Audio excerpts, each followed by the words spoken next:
Hello everyone and welcome back to our channel of Nifty 50 Running. Firstly, just want to say a great big thank you as always for everybody that's taken the time to subscribe, to like, to ask questions and to make your comments. I know it's just been brilliant so far and hope we can keep this going for a long time. So today, I know the other day that Jonathan gave you quite a long sort of video about his experiences, what had worked for him, what didn't work, his injuries, etc. And as you're probably aware, Jonathan's been running for, well, forever. And he was the one who got me started. And must be 95% of the knowledge I've gained is from him. So, I mean, any questions even now, I'm not sure about, he's the one to go to. But I don't think there's anything that he doesn't know. So today what I wanted to do was basically tell the story of taking up running past the age of 50, how it started, how it affected me and the progression that I made. What I really want to do is sort of convince people that starting running later in life isn't that difficult. It's possible, and it is possible to make good gains as well from being a non-runner to actually running at a decent pace and getting some good times. Although that's not what, it has to be all about.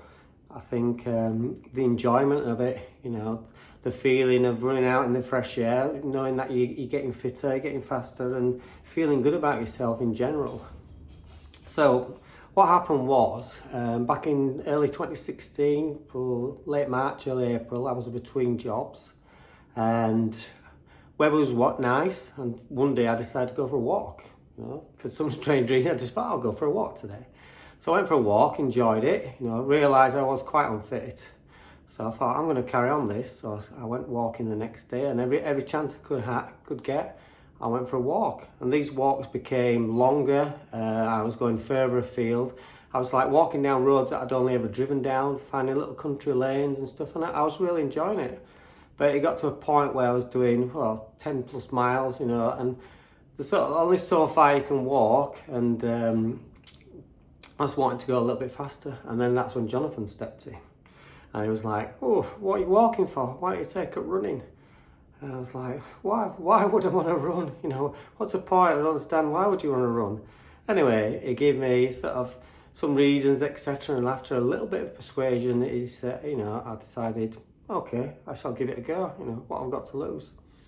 So that's what I did, and before I even got time to change my mind and think, actually, no, I'm not going to bother. It was around at my house, they had a training plan, etc.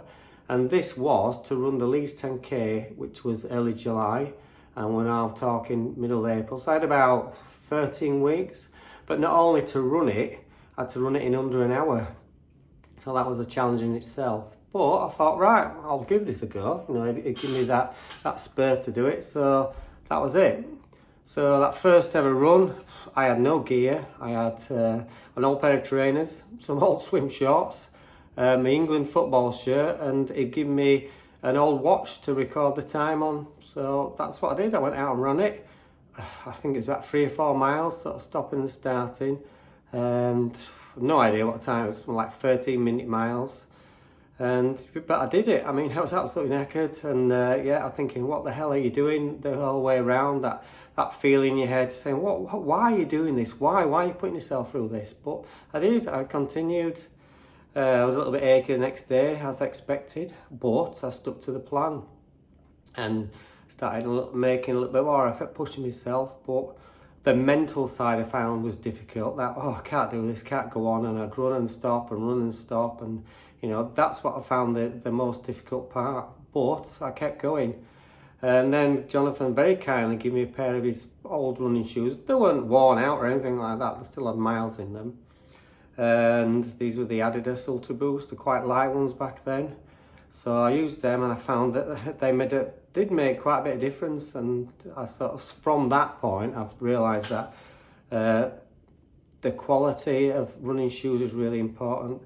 But anyway, carried on with training, and I was looking through this list, and there was stuff like general aerobic, strides, lactate thresholds. None of this made any sense to me whatsoever. I thought running was just running. I had an interest, sort of watching the Olympics, London Marathon I'd always been a big fan of. But to me, they were just running. There was no sort of concept about what was entailed in training and what you had to go through. So I continued anyway. Unfortunately, after a little while, due to the shock to my body of running, one of my knees was getting really painful, so I had to take a little break. Then I recovered from that. I had to wear like a knee bandage for a little bit. And then once that was sort of getting better, my other knee went. So I had 2 knee bandages on at once, struggling round, had a little bit of a break again. And fortunately, they got a little bit better and I was able to continue. So I stuck to the plan, started getting a little bit faster, started getting a bit more confident. And by the time it came to the Leeds 10K, I was feeling pretty good. But as a precaution, I did wear the knee bandages for the race. And yeah, I got through it all right. Got my medal, got my t-shirt, and I think I did it something, I think it was 54:17, so I was pretty pleased with that. And successfully completing it gave me that extra spur to carry on. So I did, and I was so happy with doing that time and finishing it that I immediately signed up for another race, which was the Bury 10K in, I think it was September. So I went for that. Unfortunately, I did my Achilles in. I was about 7K in, and suddenly I could feel it for a little bit before, and it got worse and worse and worse, so I had to stop. Anyway, I got some help, and eventually I managed to finish, like I was walking in loops, just to try to keep it going and stuff. So that was a bit of a shock to the system. So, but anyway, I carried on, and I had to take several weeks out, but it didn't stop me. I could feel the fitness inside me already. I was feeling a lot better. I mean, running up the steps, I wasn't getting out of breath, that kind of thing. So I just continued. And then through the time, I started running a little bit further, getting a little bit faster. And then Jonathan introduced me to the track, where we could do some speed work, which was not something I'd done before. We were doing like 1 mile intervals, a mile on, mile off, and that really increased my speed a lot. And I was getting faster and faster. And Jonathan decided to pace me at my first half marathon, which was the Leeds one, which was, May 2017. And he paced me, bless him, all the way around, waited for me when I was struggling, and I did that in 1 hour and 40. So fast forward a little bit from there now, I've continued increasing up to about 2019, and then obviously last year, 2020, everything sort of come to a standstill. But by 2019, my 10K time was 39:12, which was, I did that at Bury, funnily enough, in 2019, September. I did the Yorkshire Marathon, October 2019, in 3 hours 3 and 49.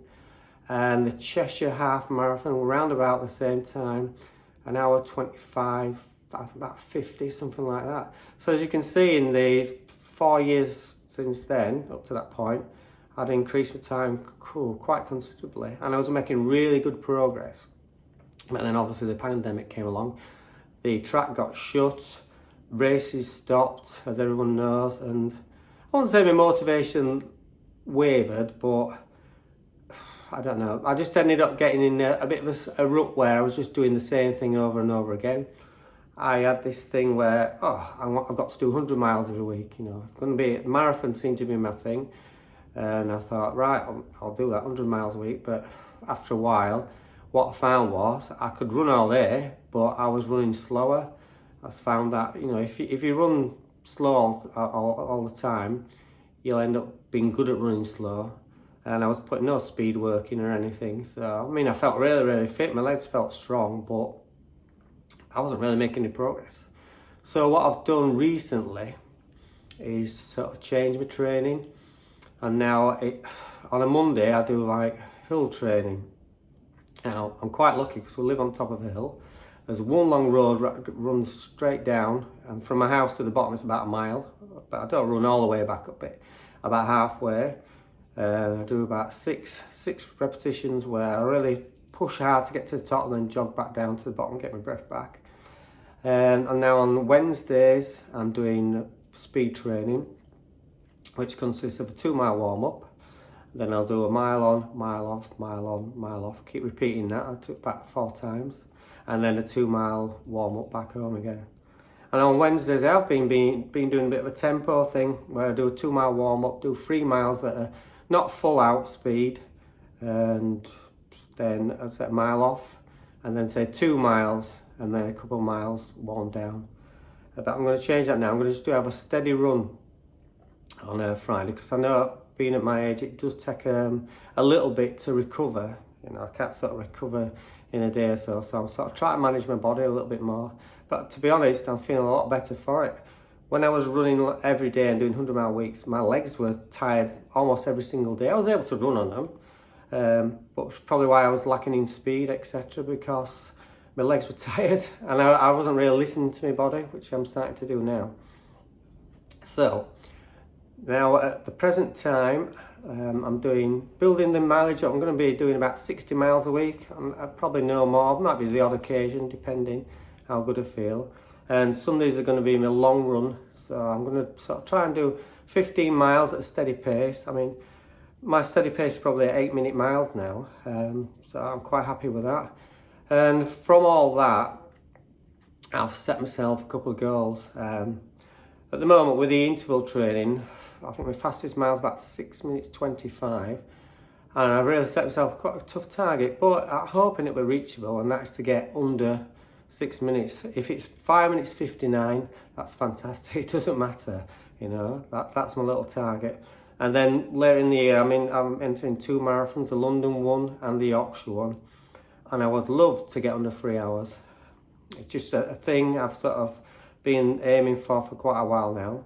I've not really attempted it as such. At Yorkshire Marathon in 2019, when I did 3 hours and 3 and a bit, I wasn't too far off then, but I said my fitness has dropped.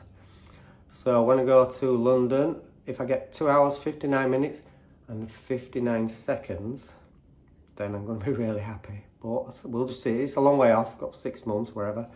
So I'm just going to stick to my training, stick to what I'm doing, and do my core strength training in between. I'm not going mad on that either. Like I say, it's all body weight training, press ups my own body, pulling my own body weight, no weights or anything. And sort of just to keep my legs ticking over, several times a week I've got a little cross trainer spin bike as well, and I just sort of work out on them. No more than half an hour, 45 minutes at a time. Sort of medium tension on one, light tension on the sort of easier ones. And apart from that, I'm just like fingers crossed now I can get into a few more races. What I'd like to do is a couple of half marathons before the marathon, sort of gauging the speed. Obviously a half I'll be running a little bit faster before the marathon, but it's just want to see out my progress, because I can't remember the last time I did 10k, to be honest. My last run was October last year, and that was an ultra of 30 miles, my first ever one, an introduction. It wasn't the best introduction because it was quite hilly. There was a lot of climbing. I think I did it about 3 hours 57. I think Jonathan was in the same race. He only finished about half an hour in front, so it was close. So yeah, I've got good plans. Everything's feeling good.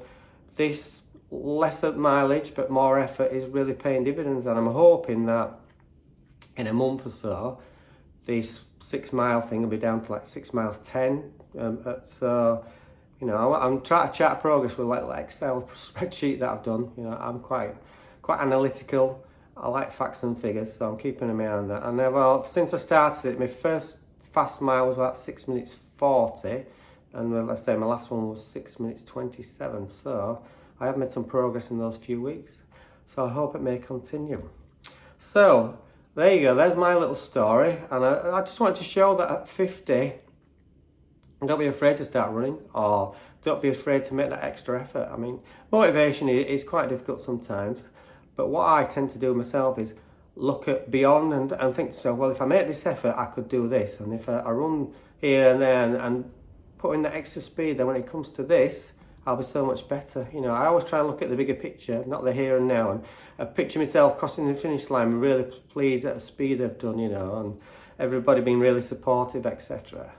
So, that's it for now. So I just want to say thanks, very much for watching and listening. And if you've got any comments or want to ask me any questions, or Jonathan, please feel free. Honestly, we're so happy that you're showing an interest in what we're doing. And we know that there's so many people out there like us. And it'd be great. I mean, if people want to give us suggestions on what they think might work for us, that'd be brilliant. We're happy to receive any sort of instructions wherever from yourselves.